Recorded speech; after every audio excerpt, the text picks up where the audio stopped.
যে ভারত খেলার মাঠ পর্যন্ত রাজনীতি টেনে নেয়, সেই ভারতের খেলোয়াড়রাই রাজনীতির ঊর্ধ্বে উঠে এবার পাকিস্তানের সাবেক প্রধানমন্ত্রী ও কিংবদন্তি ক্রিকেটার ইমরান খানের পক্ষে দাঁড়ালো। কারাবন্দী থাকা ইমরান খানের সুচিকিৎসা এবং তার প্রাপ্য মর্যাদা নিশ্চিত করার দাবিতে এবার সরাসরি পাক প্রধানমন্ত্রী শাহবাজ শরীফকে চিঠি পাঠালেন ভারতের কপিল দেব ও সুনীল গাভাস্কার সহ বিশ্বের ২১ জন সাবেক ক্রিকেট অধিনায়ক।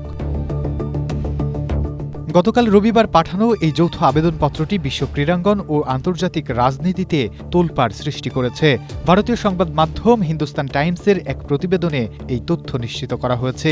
চিঠিতে সই করা সাবেক অধিনায়করা গভীর উদ্বেগ প্রকাশ করে জানান, ৭৩ বছর বয়সী ইমরান খান দীর্ঘ ৩ বছরেরও বেশি সময় ধরে কারাগারে বন্দী রয়েছেন।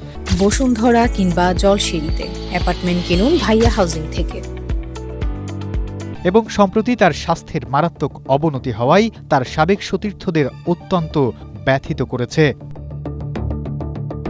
তারা অভিযোগ করেন, পাকিস্তানের সুপ্রিম কোর্টের স্পষ্ট নির্দেশ থাকা সত্ত্বেও ইমরান খানের যথাযথ ও পূর্ণাঙ্গ স্বাস্থ্য পরীক্ষা অসম্পূর্ণ রাখা হয়েছে এবং তার পরিবার ও স্বজনদের সঙ্গে নিয়মিত সাক্ষাতে অবৈধ বাধা দেওয়া হচ্ছে। এই আচরণের তীব্র নিন্দা জানিয়ে বিশ্ব বরেণ্য ২১ জন ক্রিকেট অধিনায়ক শাহবাজ শরীফের কাছে ৩টি প্রধান দাবি পেশ করেছেন। প্রথমত, ইমরানের ব্যক্তিগত চিকিৎসক সহ একটি স্বাধীন মেডিকেল বোর্ড গঠন করে তার পূর্ণাঙ্গ স্বাস্থ্য পরীক্ষা করানো। দ্বিতীয়ত, আদালতের নির্দেশ মেনে কোনো বাধা ছাড়াই প্রতি সপ্তাহে পরিবারকে দেখা করার সুযোগ দেওয়া। আর তৃতীয়ত, চিকিৎসকদের পরামর্শ মতো দ্রুতই তার চোখের সুচিকিৎসা নিশ্চিত করা।